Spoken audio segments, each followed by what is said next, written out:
Ponto número 1. Esta palavra integral definido, segundo Riemann, o definido não é definido por Riemann. O conceito chama-se mesmo integral definido. Porque também há o conceito de integral indefinido e também há o conceito de integral impróprio. O conceito que vamos dar é um conceito de integral segundo Riemann, porque há várias teorias de integração. Podíamos dar uma outra definição também muito conhecida, que é o integral definido segundo Darboux, ou ver a teoria do integral de Lebesgue, que é uma teoria bastante mais rebuscada, que interessa muito, pelo menos aos matemáticos.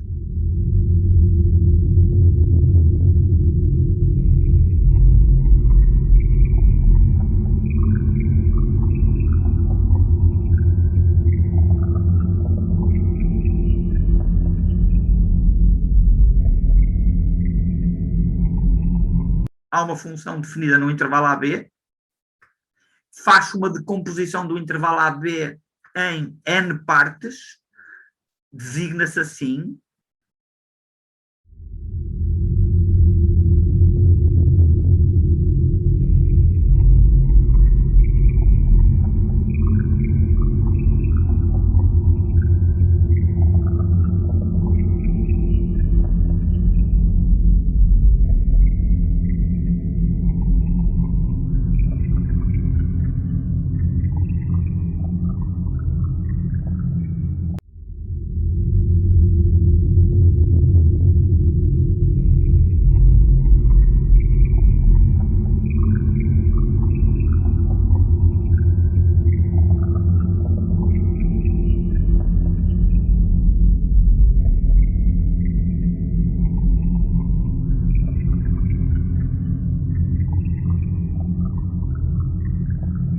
Aqui algumas notas, que é o que é o dxi, a definição, mais uma vez, é o comprimento da base de cada retângulo, é o xi mais 1 menos o xi. E faço aqui uma pergunta. Sabem qual é o somatório dos dxi todos? Quanto é que dá este, mais este, mais este, mais este? B menos A. B menos A, certo? Portanto, se nos aparecer para a frente o que é o somatório dos dxi, já sabemos que é B menos A.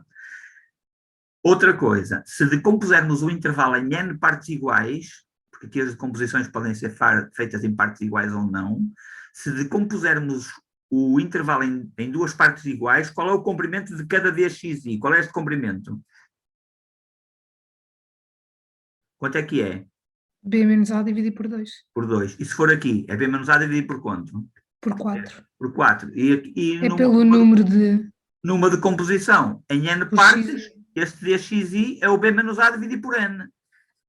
Para completar esta definição, fazem-se as seguintes convenções. Se for o mesmo, integral entre A a A. Se for integral entre A a A, não há nada para integrar. É zero. Não há área para integrar. Vamos convencionar que o integral de 2 a 2 de qualquer função é zero. E se tivermos a integrar da direita para a esquerda, vamos convencionar que é o simétrico. De onde é que vinha o simétrico? A função é a mesma, são os dxis que vêm ao contrário. Vem o x2, em vez de ver o x2 menos o x1, vem o x1 menos o x2. Quando estamos a integrar da esquerda para a direita, os dxis é o da frente menos o de trás. Se estamos a integrar da direita para a esquerda, o da frente menos o de trás é negativo. E a definição está completa.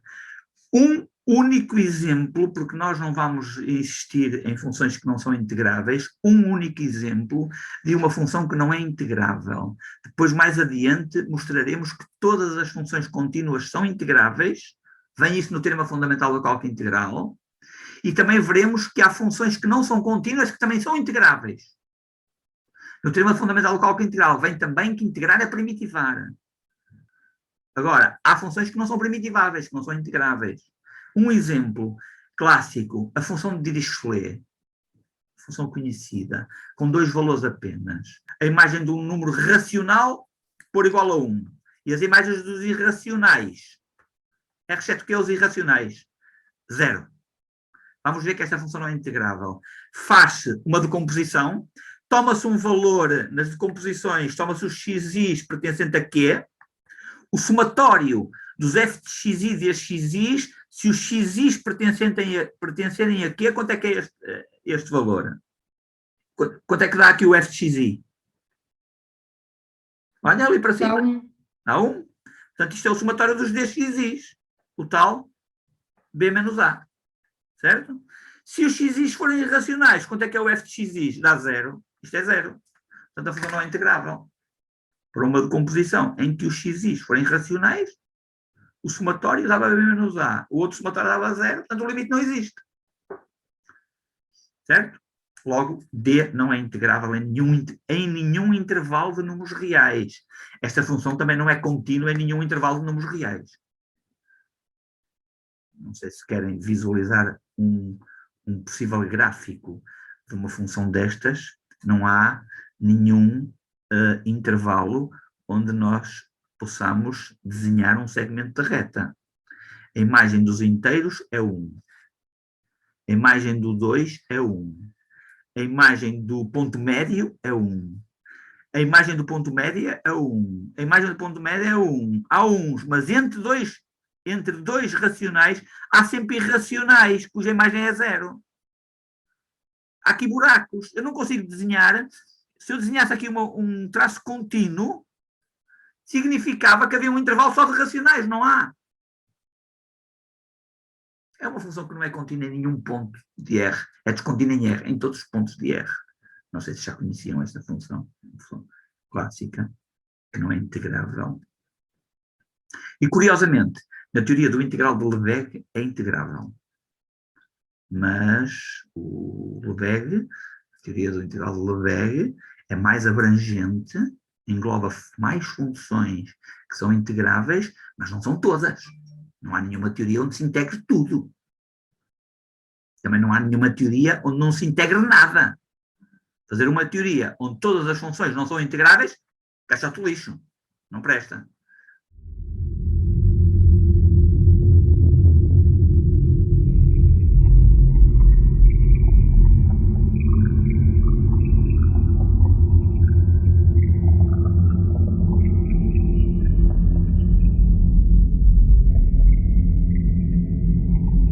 Bom, e depois, então, vamos aqui a umas propriedades gerais simples, que são propriedades dos somatórios. Em primeiro lugar, o integral de uma constante, que é simplicíssimo, não precisamos de primitivas para nada. A demonstração é simplicíssima do ponto de vista geométrico, como o integral dá uma área, uma função constante é uma reta horizontal, dá aqui. O valor do integral é a área do retângulo. A área do retângulo é o k vezes o b menos a. É óbvio. Do ponto de vista analítico, se eu quisesse fazer a demonstração disto, porque esta é tão simples, o f de x é k, já pus lá. O que é que eu posso fazer aos k's nos somatórios? São capazes de me dizer o que é que eu faço, o que é que eu posso fazer a este k? Não se pode tirar para fora. É pôr em evidência, é uma constante. O que está aqui é k dx1 mais k dx2 mais k dx3. É uma soma, mete-se o k em evidência. E, portanto, o que é que fica? Fica um somatório, mais uma vez, k vezes B menos A. B menos A, que é o comprimento do intervalo. Uma outra propriedade muito simples, mas que eu também agora já não vou perder tempo porque isto são propriedades dos somatórios. Chama-se a propriedade aditiva e propriedade homogénea. As constantes num somatório, já tivemos ainda agora falámos, as constantes num somatório podem-se pôr em evidência. Isto eu punha tratado isso como um somatório, os k's metem-se em evidência, e o somatório de uma soma, eu tenho numa parcela, tenho f de x1 mais g de x1, noutra parcela, f de x2 mais g de x2, noutra parcela, f de x3 mais g de x3. Junto os f's para um lado, junto os g's para o outro, é óbvio. Fica o somatório dos f's e o somatório dos g's. É propriedade comutativa, no fundo. Chama-se a propriedade aditiva dos integrais relativamente à função integranda. Porque agora é uma propriedade aditiva, esta é que vale a pena perder tempo. É uma propriedade importantíssima e, diria, espetacular. Chama-se propriedade aditiva relativamente aos extremos de integração. O A e o B, o A e o C são chamados extremos de integração. Por exemplo, queremos calcular uma integral entre 1 e 100. Obviamente, posso calcular o integral de 1 a 50 e depois calcular de 50 a 100. Divido a área em duas partes. Posso calcular o integral de 1 a 10 e depois somar do 10 ao 100. Desde que ligue ACCB. É quase como percorrer um caminho. Eu quero ir daqui até Cascais. Tenho que chegar a Algés e depois vou de Algés a Cascais. Integral de 1 a 100, integral de 1 a 2, mais o integral de 2 a 100. Uma propriedade simples. Mas o que é notável nesta propriedade é que este C pode estar fora até do intervalo. O integral da AB dá esta área. O que é o integral da AC? Da AC daria esta área aqui. Já dá a mais. Mas depois diz, some o integral de C a B, porque o de C a B tira. Mas, é por ser o simétrico. É o simétrico, porque o seu integral da direita para a esquerda fica menos. Tira-se. É uma propriedade, do ponto de vista geométrico, simples de perceber. Eu não vou fazer do ponto de vista analítico. Queria que vocês percebessem, porque isto é importante para o cálculo de áreas, também perceber que se integrar da esquerda para a direita dá a área. Se tiver a calcular da direita para a esquerda, está a tirar. E para que é preciso isto? Vão ver que isto é fundamental na demonstração do teorema fundamental do cálculo integral. Podermos partir um integral em dois, independentemente do valor onde se parta, está lá no meio ou não. Obviamente, se o C estivesse aqui, integro da AC e depois somo de C a B. Isto não tem nada que saber. Agora, o que está aqui em causa é que eu calculo de A a C, depois calculo de C a B que vai tirar e fica o integral da A a B.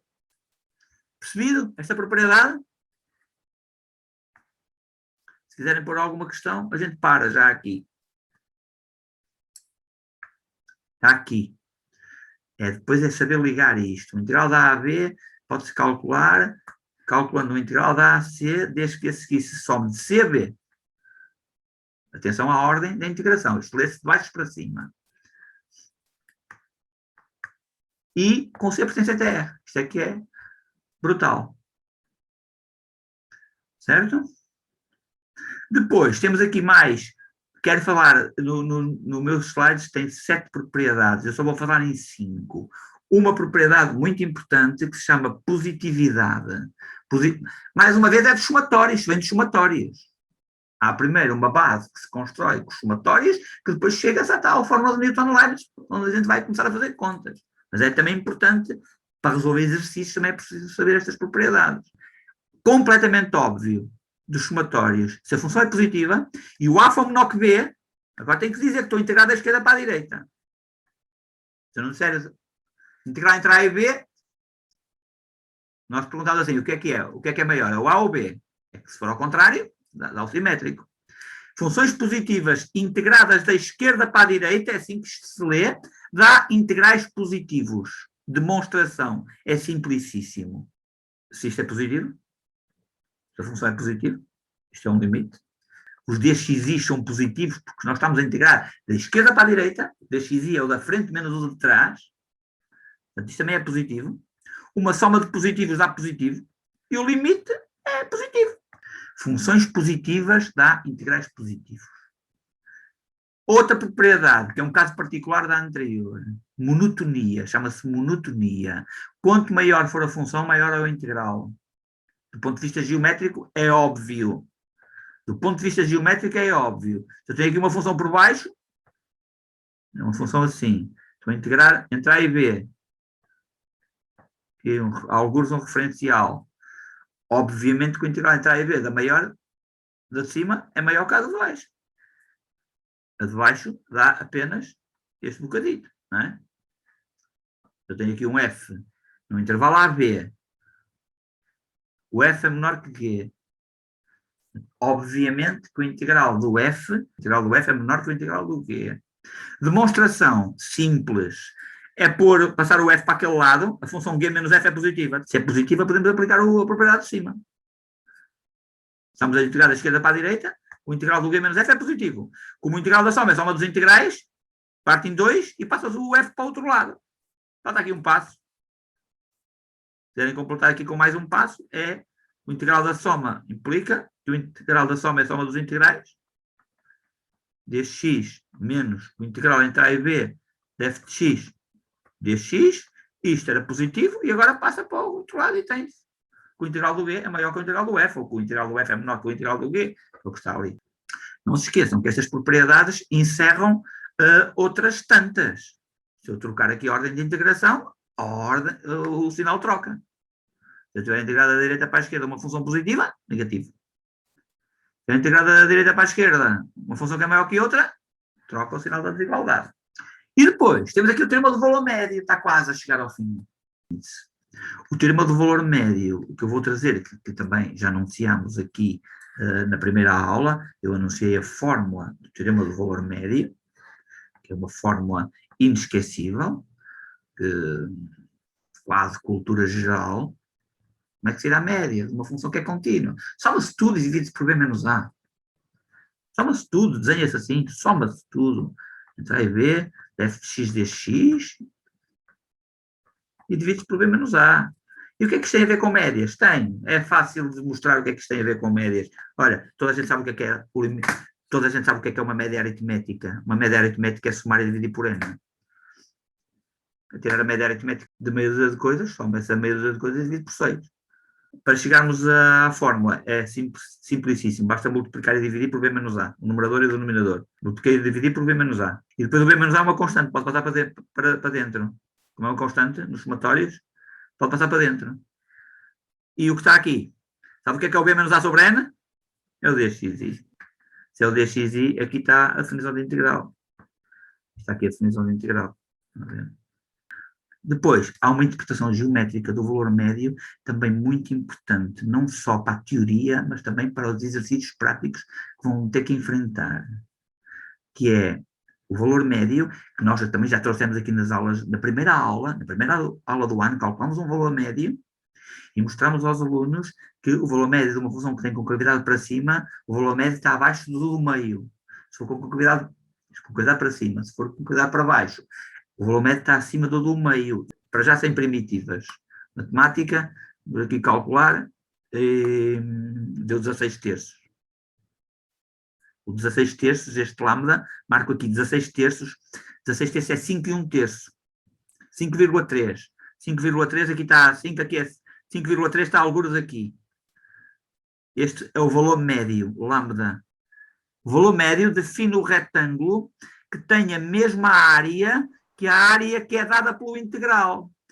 Diríamos que este tem aqui é igual a este.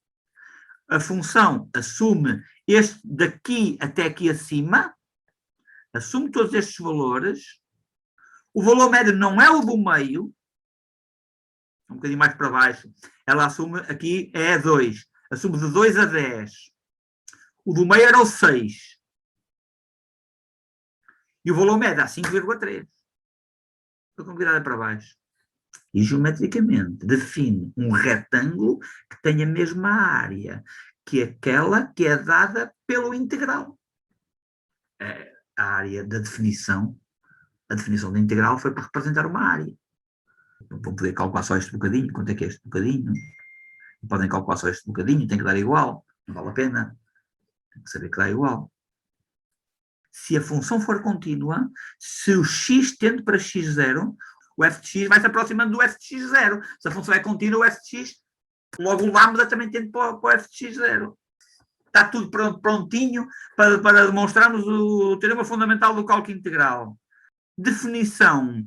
A função definida por f de x, colocaram uma variável num dos extremos de integração. O t corre obrigatoriamente, não é livre, não é uma variável livre, é uma variável chamada muda. Corre o intervalo de integração para gerar a área. E demonstra-se que a derivada desta função que dá a função integranda, ou seja, o integral indefinido é uma primitiva. É ver a demonstração, que é simplicíssima. É 3 linhas. Demonstração.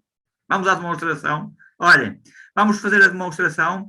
vamos ver que resulta do valor médio de uma função contínua no intervalo, x0 a x. Vamos calcular num ponto genérico x0 e a derivada vai dar f de x0. É só para não pôr x, porque senão ficava limite consistente para x. Vamos calcular num ponto genérico. Podia ser um ponto A. Punha aqui um ponto A. Mas também o intervalo AB, não convém pôr o A. Vamos pôr um x0. A derivada de x0, por definição de derivada, é o f de x menos o f de x0 sobre x menos x0. Toda a gente reconhece esta definição. É uma função nova. É assim. Se é uma função nova, temos que aplicar a definição de derivada. Já estamos a regras de derivação das potências, das exponenciais, dos logaritmos. Agora estamos a deduzir a derivada de uma função com integrais. Isto é o nosso f de x, isto é o nosso f de x0. Está ali a função f. A função f é integral entre a e x. F de x0 é pôr entre a e x0. É tirar este menos e trocar aqui os sistemas de integração. Passei este x0 para baixo. Tenho integral entre x0 e a mais a e x, daqui para aqui. É tal propriedade aditiva dos extremos de integração entre x0 e a, mais entre a e x, é entre x0 e x. E o que está aqui é o valor médio. Isto é o valor médio no intervalo x, x0, cujo limite é o f de x0, como acabámos de ver ali há bocado. Está demonstrado o teorema fundamental do cálculo integral. E agora vem a fórmula de Newton-Leibniz. Já sabemos que integral entre a e x é uma primitiva de f. Logo, a expressão geral das primitivas é essa função mais c.